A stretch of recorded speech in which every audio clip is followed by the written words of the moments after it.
Hi everybody, this is Coach Larry. I'm with Hoop Dreams Basketball Consulting. It's exciting to work with all the many players and the great talent that's here in the Bay Area to bring Hoops 101 to the San Francisco Bay.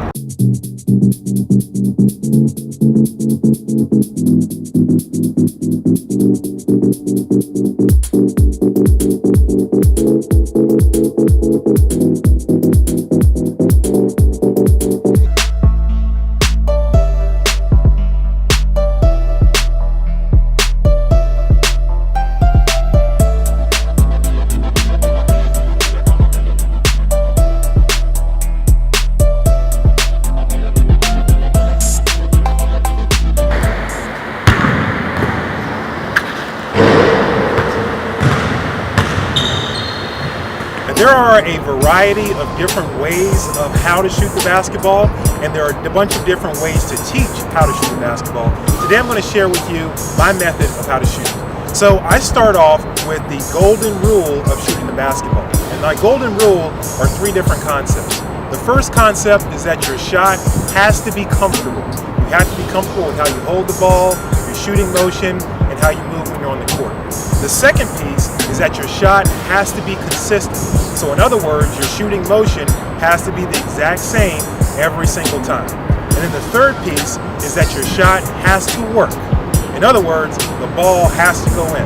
When you have these three different principles working together, your shot is comfortable, your shot is consistent, and your shot is going in, then you have an effective shooting system.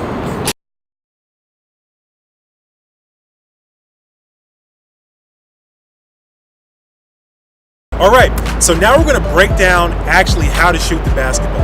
And I'm going to start from the ground and work my way up.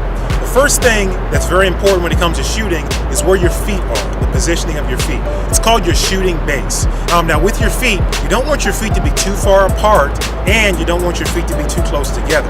Again, your shot has to be comfortable and consistent, and it has to work. So I normally have my feet pretty much underneath my hips, aligned in that way my feet aren't too close together and they aren't too far apart. That way, if need be, in a game situation, I can adjust my shot to make another move to get a better shot or a pass situation.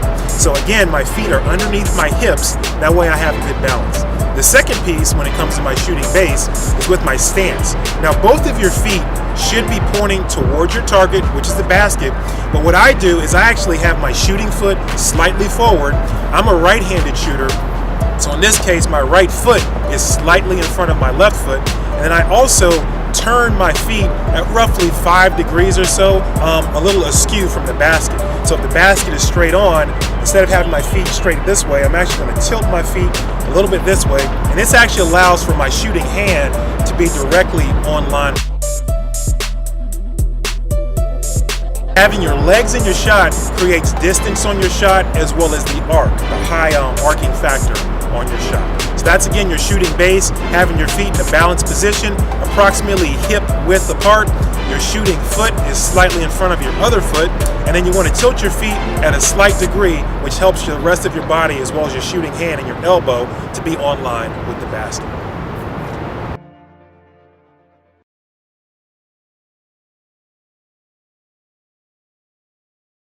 All right, everybody, now that we've talked about our shooting base, our feet are set, they're in a good position, and we have our knees bent, now we're going to move our way up the body here. We're actually going to talk about the shooting pocket.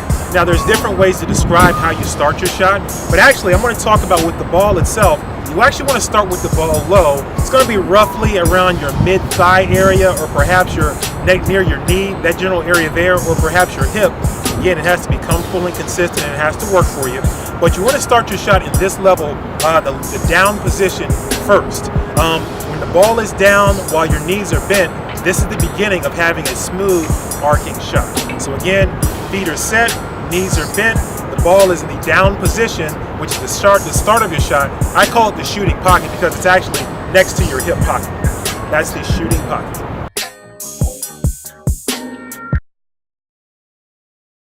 Now the next thing we're going to talk about is our shooting target. Specifically that we're aiming for is the back of the rim.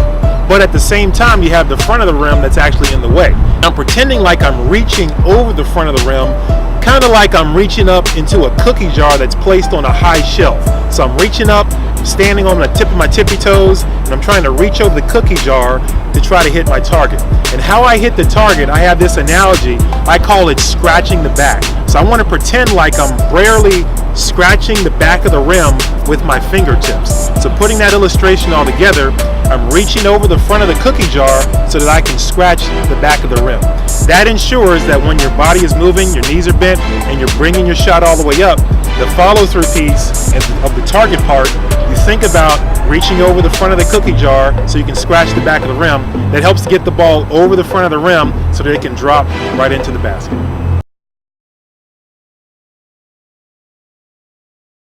Next piece we're going to talk about is the actual shooting motion and the shooting release of the basketball. So the ball again starts low, and as I bring the ball up, I'm actually standing up. So my knees are straightening as the ball is coming up, and as I continue up, and this is a jump shot situation, as I stand up, the ball is coming up in the air, my guide hand is to the side, my shooting hand is actually on top. Now again, when it comes to how you handle the ball, different people may hold the ball in different ways. You definitely don't want to hold your thumb underneath, but you actually want to have your hand on top or behind the basketball, and then as you come up in the air, you're in this position here, and you're pushing all in one motion. There are no pauses or hitches, and you actually bring the ball from a low position to roughly around this area here just above your forehead, and you actually don't stop. You keep pushing it on through, and the way you release the ball is actually you're going to flip your hand all the way over, and you snap your hand over, and you keep those fingers down. Again, has to be comfortable, has to be consistent, and it has to work. Now, how I shoot the basketball, the main fingers that actually shoot and drive the basketball are your index finger, your middle finger, and your thumb supports it. So some people actually emphasize their index finger as they release the ball. Some people emphasize their middle finger as they release the ball. And actually some people may emphasize 2 fingers, and even some people may emphasize 4 fingers. Again, it has to be comfortable, consistent, and it has to go in.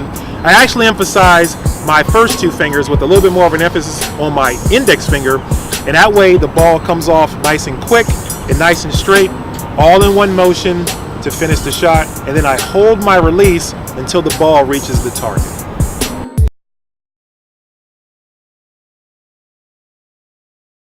We're going to start from close to the basket and work our way out. So again, going back to interior shots, we have different types of post moves.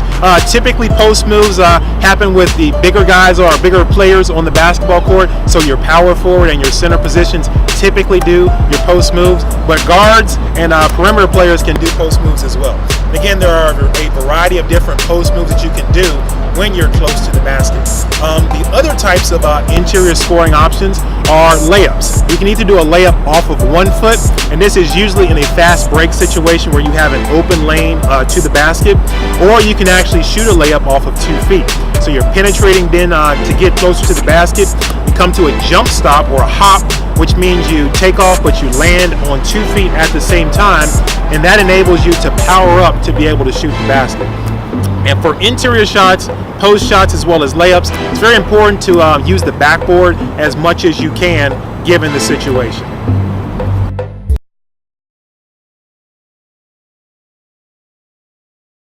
All right, now moving a little bit further out from the basket, we have the mid-range scoring area.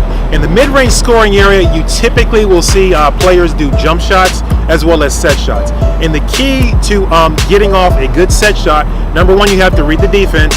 But number 2, or tied for number 1, is you have to have smart footwork. What I emphasize when it comes to working with players is hopping when you catch the basketball. So when you hop and land at the same time when you catch the basketball, it allows your feet to be instantly engaged in your shot if you have a quick scoring opportunity. But also when your feet land as you catch the basketball on the floor at the same time, that allows either foot to be your pivot foot.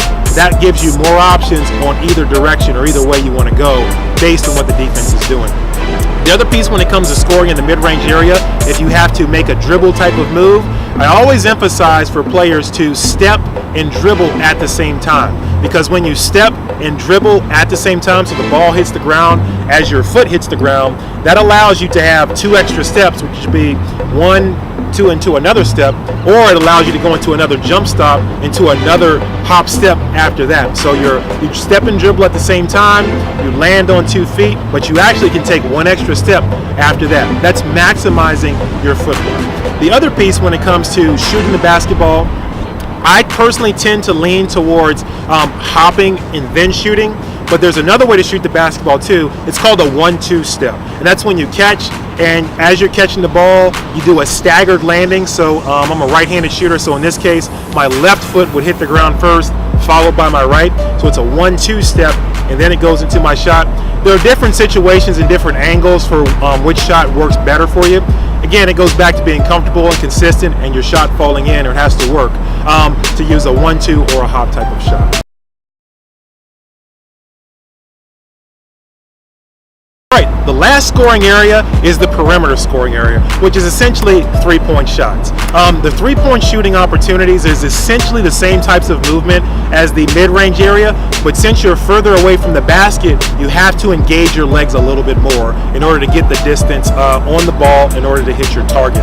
Your upper body still has the same motion and essentially the same amount of power that comes to your shot. You may have to emphasize how your hand flips over a little bit, but again, the main power, the main difference between mid-range, layups, and perimeter shots is the amount of leg power that you're putting in your shot. So with that, again, your knees are bent, your feet are set at the target, and as you're shooting a long shot, you actually want to release the ball as you're going up. So that way the ball is already gone as you're at the top of your jump. That allows the ball to have a little bit more leg power, which creates a little bit more distance for long shots. That's how you shoot a perimeter shot.